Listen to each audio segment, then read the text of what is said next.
Hey, everybody. It is Thursday, February 13th. You're listening to the Mo News Podcast. I'm Moshe Wanunu. And I'm Jill Wagner. This is the place where we bring you just the facts. And we read all the news and read between the lines so you don't have to.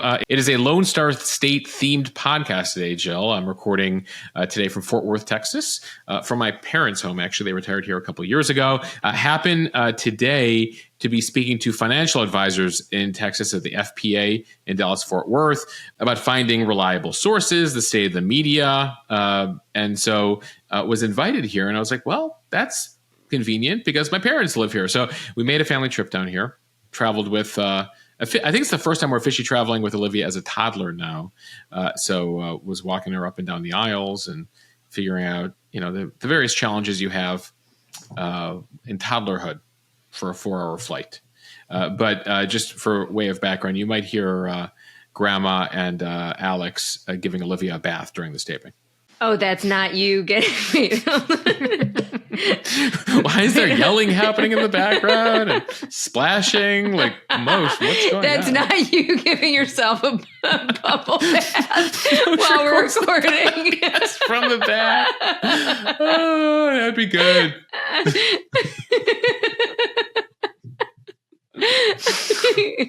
Yeah, no, I wanted to be very clear. Clarifying. Thank you. Okay. Now that that's out of the way, let's get to some news. President Trump had said he could end the war in Ukraine in 24 hours. Well, it looks like 24 hours starts now. Big announcements from the White House on Wednesday. One of the biggest sticking points between Ukraine and Russia now seemingly off the table as the Secretary of Defense, Pete Hegseth, rules out NATO membership for Ukraine. A major change in policy and priorities for this White House versus the last one. Meanwhile, one of Donald Trump's most controversial cabinet picks is official. The Senate has confirmed Tulsi Gabbard as Director of National Intelligence. Up next, Robert F. Kennedy Jr.'s confirmation as Health and Human Services Secretary, likely happening today. Looks like he's going to be able to get them over the finish line. And in business news, inflation data still too high, meaning you are not dreaming. Everything, almost everything, still costs a whole lot more. It's not just eggs. And from Wall Street to the Lone Star State, the New York Stock Exchange launching a stock exchange in Texas. Yeah, we'll tell you what that's all about. Jill, I would say I'd go visit it, but it's going to be fully electronic. Yes, like the NASDAQ in Times Square. Right, like there's no people there, but it exists. And you may have seen that video of celebrities protesting Kanye West. It was fake. It was an AI video, and Scarlett Johansson is firing back. Plus, Moshe is on this day in history. Jill, a big date for a couple hits from the 90s. A standard form for us here on the Mo News Podcast. Yeah, I was going to say very on brand. Okay, to our top story. It appears that peace talks are set to begin in the nearly 3-year-old war in Ukraine. President Trump announced Wednesday that he and Russian President Vladimir Putin talked on the phone. It was a 90-minute conversation in which he and Putin have agreed to begin negotiations on ending the Ukraine war. Trump says that they vowed to work together very closely. He wrote on Truth Social that they've also agreed to visit each other's countries and have their respective teams start negotiating immediately. The Kremlin said Wednesday that Putin invited Trump to visit Moscow, which would mark the first visit by a U.S. president since 2013. Not clear on a time frame for that. Later yesterday, Donald Trump floated the idea of meeting Putin in Saudi Arabia, along with the Saudi crown prince. Trump also said he spoke to Ukrainian President Zelensky, writing on Truth Social that the conversation went very well and that Zelensky, like Putin, wants to make peace. So what comes next? So Vice President J.D. Vance and Secretary of State Marco Rubio, they will be leading a meeting in Munich, Germany tomorrow, apparently meeting with Zelensky or his representatives related to this war.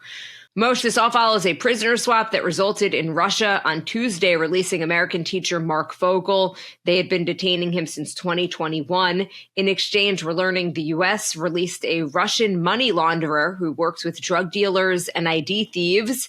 On Wednesday, 3 other hostages were released from Belarus, including another American. Belarus was formerly part of the Soviet Union, and the dictator of that country is a close ally of Putin. So, Moshe, the wheels are in motion here, but the question is, what does peace look like in the region? Well, you do have this thawing of relations now between the U.S. and Russia. Not a surprise, though, given the rhetoric on the campaign trail, how Trump has typically dealt with the Russians. Remember, Biden called Putin a war criminal and effectively, was going to give as much aid as humanly possible to Ukraine to keep Russia bogged down there, increase sanctions, really increase the pain for the Russians. Trump approaching this in a different way, different tactics, sort of more carrots than sticks when it comes to Vladimir Putin here.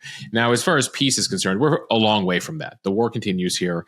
The war will enter, we'll have the 3rd anniversary coming up here later this month. So the war will be entering the 4th year later this month. And the two sides are still very far apart. Ukraine wants its country back and wants Russia to, guarantee it will stop invading it. Going back more than a decade here to 2014, when Russia invaded Crimea and took Crimea, and they've effectively held that now, annexed that, made it theirs for the past 11 years. Then the 2022 invasion, Russia effectively occupies 20% of Ukraine, destroyed infrastructure there. I mean, it's going to take decades to rebuild Ukraine. Millions of Ukrainians have left. Some may never come back. The death toll, still not clear. They're not very open, but it's believed to be in the hundreds of thousands for both countries. Trump has thrown out a couple million a couple times, but again, very unclear. And each of the countries aren't necessarily honest with how many people have died, especially when it comes to the military deaths. When I talk to Western officials, and we had these conversations, Jill, last summer at the NATO summit in the Biden days, they all knew the reality when you talk to them off the record, which is like Ukraine ain't getting its whole country back. But it's their decision on when they want to have this conversation. Now, the U.S. is taking a different approach. They're much more open with it. They're like, let's be honest here. It's not happening. Pre-negotiating out in the open. The feeling is that sort of hurts negotiations. But ultimately, the U.S., the new administration, saying, like, let's talk in reality here and not talk in fantasy. Ultimately, any sort of peace deal, sadly for the Ukrainians, will mean that the Russians will take parts of their country that they currently occupy. It comes as the new Secretary of Defense, Pete Hegseth, was in meetings in Europe this week, his first trip. He was in Brussels, meeting with other NATO leaders, Ukrainian defense leaders. And he said out in the open yesterday that the U.S. does not believe that NATO membership for Ukraine is realistic. Now, that was something that NATO has been pushing for. The U.S. has been pushing for. That is something that Putin definitely does not want. He does not want Ukraine to be part of NATO. And it appears here the U.S. says, yeah, no, the whole deal with Ukraine going to NATO, that's not happening. And he also said out in the open that it's completely unrealistic for Ukraine to think they're going to get all their land back, going back to 2014, including Crimea. So he said that out in the open as well. So we're getting a sense here of the compromise, potentially. It's unclear what concessions the Russians will have to make here. But certainly the prisoner exchange is a sign of good faith.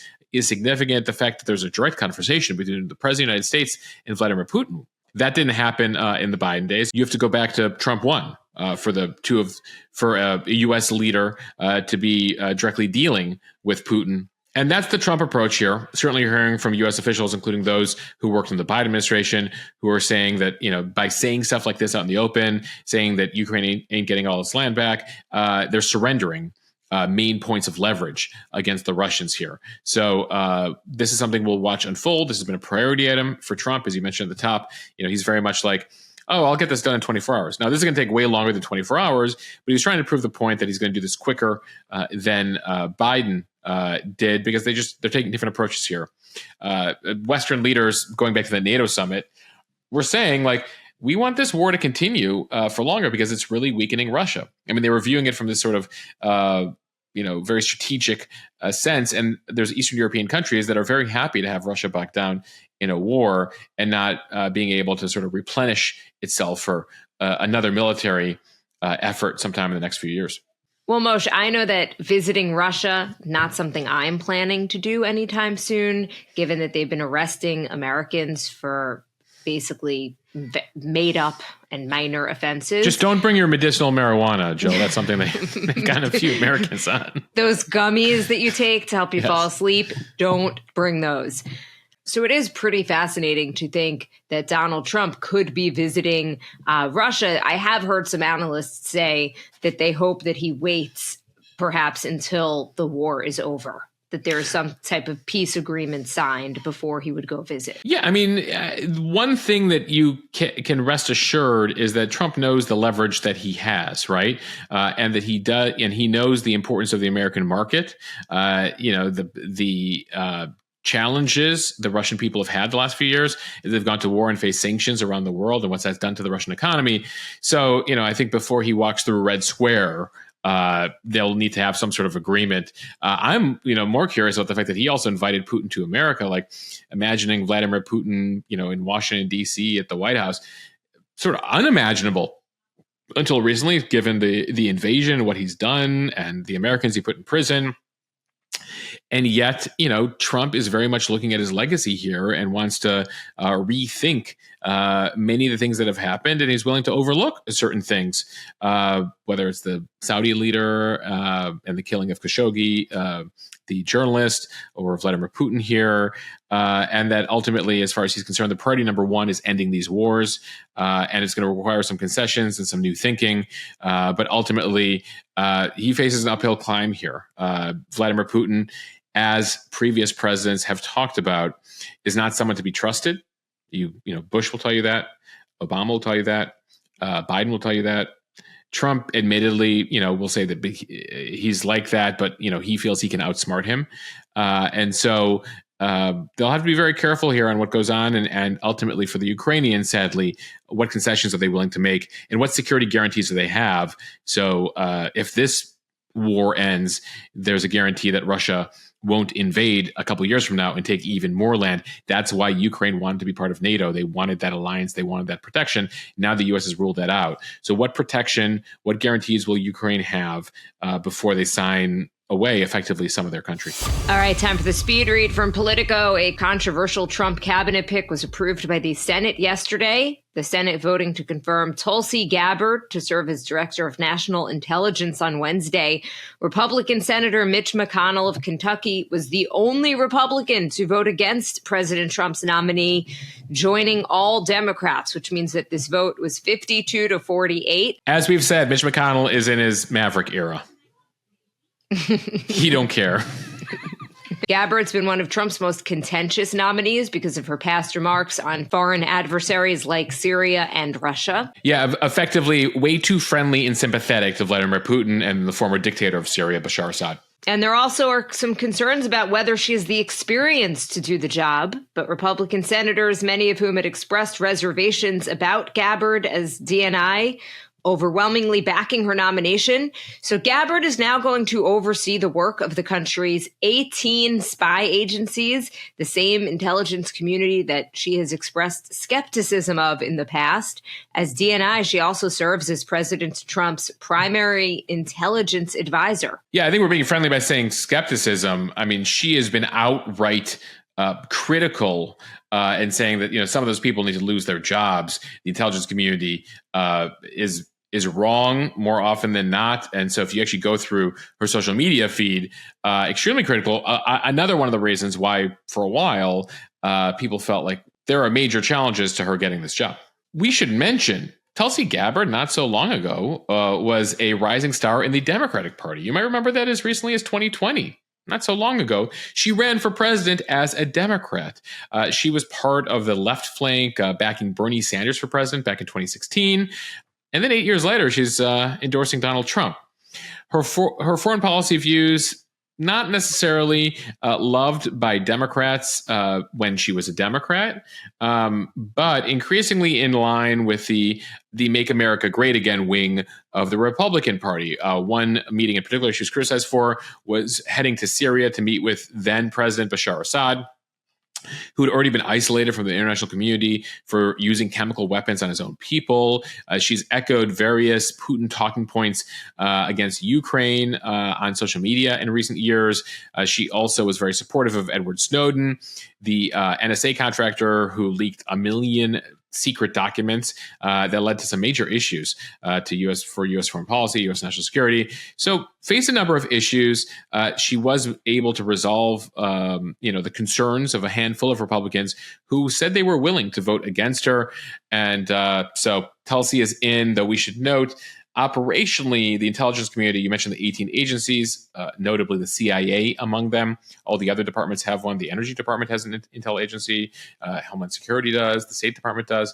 But the CIA really is the operational intel arm. She's doing the basic intel analysis, but she has that important job every day of briefing the president, getting in his ear. Hence the concerns that sometimes the fact that she mimics, things Putin says, and various theories out there, that was one of the concerns about, the role. Up next, Robert F. Kennedy Jr.'s confirmation as HHS Secretary. It's looking all but assured as moderate Republican Senator Lisa Murkowski of Alaska announced her support. A vote is expected as soon as today.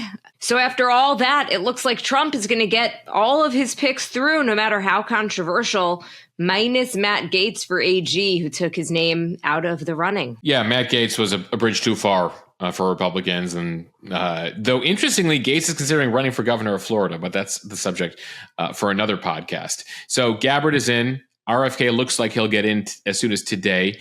Pete Hegseth, we are following that closely. That went to the edge. And then, of course, there was a tiebreaker vote, VP J.D. Vance getting him through. The final one will be Kash Patel over at FBI. He would have been a non-starter a few years ago, even a few months ago, as FBI director. But the Republican Party in the Senate on Capitol Hill has gotten in line here. The White House has been pressuring them. You've also had the nominees making various promises to senators who were willing to vote against them. Except for Mitch McConnell. Again, he doesn't care anymore. He's just doing his own thing and he hates Trump. And he's not in leadership. But then there's the fact also that Republican senators were effectively openly threatened by Elon Musk and some other huge donors on the GOP side, friends of Trump, effectively telling them, next time you run for re-election, Senator Joni Ernst of Iowa or Tom Tillis of North Carolina or Cassidy of Louisiana, we're going to put all our money behind someone who's running against you on the Republican side and take you out in the primary. And so they have that threat for their, for their career that they're seeing. But also don't forget this, with everything, so far, Trump is popular. He's got a 53% approval rating, according to the CBS poll this week.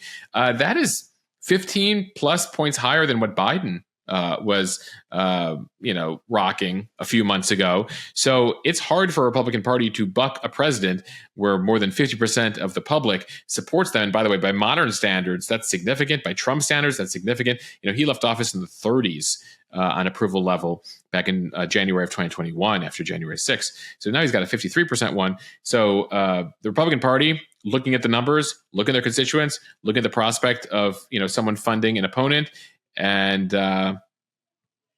they say, let the president have, at least for now, who he wants in those offices. Okay, now to the latest on inflation from CNBC. Consumer prices rose briskly in January, extending a recent pattern of price increases at the start of the year that will likely derail the prospect that the Fed's going to cut interest rates anytime soon. The Labor Department said Wednesday prices rose last month 0.5% from December. It's the largest monthly increase since August of 2023. And that means that the yearly gain was 3%. One economist saying inflation has now been around these rates for some time and clearly isn't coming down decisively anymore. Inflation was a key factor in the November election. During his campaign, President Trump vowed that he would lower prices, but economists say that the import tariffs that Trump has started to impose could make inflation worse. He recently put a 10% tariff on Chinese imports. Trump's allies say other moves like deregulating businesses and boosting energy production could offset the effects of the higher goods prices. Yeah, there's a lot of factors here that we'll have to watch in terms of what it'll mean to inflation.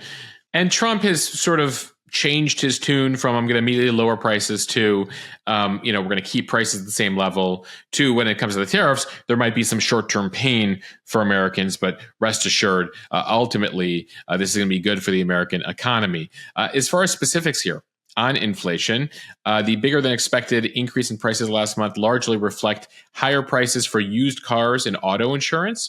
A couple other items where the prices are going up. Eggs, we've told you about that on the podcast. Prices for eggs rose more than 15% in December. That is the largest increase in a decade. They're up 53% from last year. That, of course, is mainly related to the bird flu outbreak, and that's something we continue to watch here. But what this all means is interest rates are going to stay where they're going to stay for a while. We thought last year, and the Fed made clear that if inflation continued to cool, we could see interest rates cut a few times this year. That is looking less and less likely. The Fed nervous about inflation. Remember, interest rates at a high level means fewer people are borrowing money, less money out there, less cash to spend, less cash to spend, less money spent, prices don't increase. When more money is out there with interest rates lower, more people are spending money, which means people can raise prices because more people have cash to spend. So that's the simple calculus the Fed has when it comes to interest rates. And so that's why they're like, we're not going to lower interest rates more and basically make the economy flush with cash again, because then inflation will go up. Now, one of the issues the Fed faces, you have a president in Trump who wants to get involved in these matters, and he wants interest rates down. And they've tried to push back on it. Well, first of all, typically the Fed's pretty independent and presidents don't get involved. But in this case, Trump, not really somebody who hews to tradition, especially when it comes to the Fed. We saw that the first time around. And so he might be putting some pressure on the Fed here, and we'll see how that relationship works out.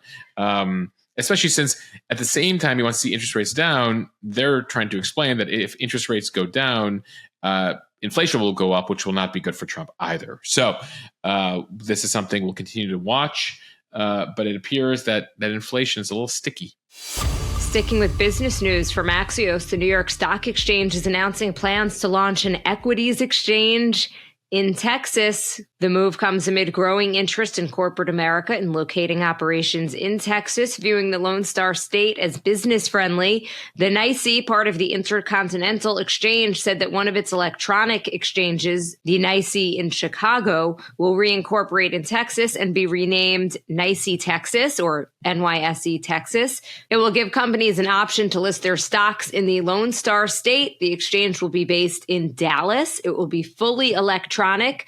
NYSE's president said, as the state with the largest number of NYSE listings, representing over $3.7 trillion in market value for our community, Texas is a market leader in fostering a pro-business atmosphere. The move comes as a potential competitor to the New York Stock Exchange is emerging in Texas. Last month, TXSE Group announced that it had filed for registration of the Texas Stock Exchange with the SEC. TXSE Group said it had raised $161 million and intends to launch trading in early 2026. Texas, the new Wall Street, what they're calling down here, Jill, are you ready for it? Y'all Street. I wish you would have told me that when I was writing the teases for this, Moshe. I like, we were flying to Texas today. We were flying to Texas Wednesday. I had the speech, and sort of last second, I was like digging into these stories for the purpose of the podcast. So, Jill, I didn't get a chance to tell you that some people are wanting to call it Y'all Street. But here we are. They should, because that's funny. Because that's amazing. From Wall Street to Y'all Street. So Texas, listen, we've been talking about the amount of people moving to Texas, businesses moving to Texas. This has been a trend for a very long time. Elon Musk certainly did it a few years ago. From California to Texas, we're seeing that move from California to Texas, the rise of Austin, the explosion in Austin, Texas, but also in Dallas and other parts of the state as well. It comes as there's also frustration with Delaware being a place that a lot of LLCs, for a variety of reasons, have wanted to incorporate. Elon Musk actually among them as well. But then, the feeling among business is that Delaware is not as business friendly as it once was. So Texas saying, come one, come all, come y'all. And so now you're going to have multiple exchanges here as business moves down here. And you've seen this also from major banks as well, the JP Morgans and other banks, the JP Morgans and others saying that New York is just, was and is still, right, the financial center of the universe. But increasingly with taxes and for a variety of reasons, they're saying, maybe there's a way also with the way that remote work works these days to start to move operations. And we're seeing it increasingly, Florida as well. But this being a podcast I'm doing from Texas, we're gonna talk mainly about Texas. From The Hollywood Reporter, top Hollywood stars have banded together to protest Kanye West's anti-Semitism, sort of, or not at all. Jill, you might have seen, if you're on social media, you will have seen this video in the past 24 hours. And it is all AI. That's right. So it's a viral video. It depicts Jewish celebrities like David Schwimmer, Steven Spielberg, Jerry Seinfeld, Adam Sandler, Scarlett Johansson, Sacha Baron Cohen, and others wearing an anti-Kanye t-shirt. The video follows West's unhinged anti-Semitic comments on social media and his selling of a white t-shirt on his website that had a swastika on it following a bait and switch Super Bowl ad. The video concludes with the words, "Enough is enough," and join the fight against anti-Semitism. Sounds good, except that this protest video was generated using artificial intelligence. The creator of the video is not known and presumably did not get permission from any of the celebrities to use their likeness. And now one of the celebrities portrayed, Scarlett Johansson, is speaking out about the video. It's a pretty compelling video. I heard from people who said, Moshe, if you hadn't put up on Instagram that this was an AI video, I would have believed it was real. And then you have some people who are saying, okay, fine, it's AI, but like the video is so good, I'm going to post it on my feed anyway. Nonetheless, Scarlett Johansson objecting to this video. She does note in her statement that was released yesterday, I am a Jewish woman who has no tolerance for anti-Semitism or hate speech of any kind, but I also firmly believe that the potential for hate speech multiplied by AI is a far greater threat than any one person who takes accountability for it. We must call out the misuse of AI, no matter its messaging, or we risk losing a hold on reality. So you have the celebs here who are saying, listen, I'm all about stopping hate, fighting anti-Semitism here.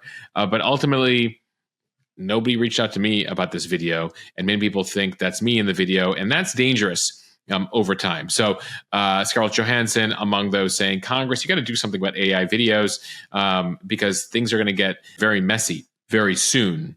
Johansson says in her statement, there's a 1,000-foot wave coming regarding AI that several progressive countries, not including the U.S., have responded to in a responsible manner.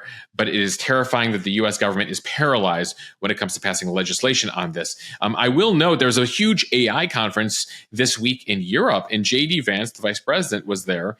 And while most Western leaders were talking about new regulations on AI, he said he sort of provided the counter here, which gives you a sense of where the Trump administration's at, saying we need to be aware of too much regulation of AI, preventing its ability to grow here. So what are the rules to the road is going to be a big question. And I mentioned last week, I spoke at a school, which I do relatively often, talking to students about media literacy.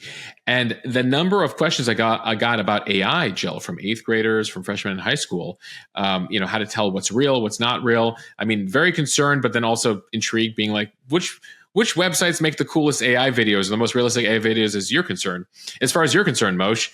And I'm like, I don't dabble in that stuff, but certainly just a lot of interest in it from a young person's level, but I think from all age groups.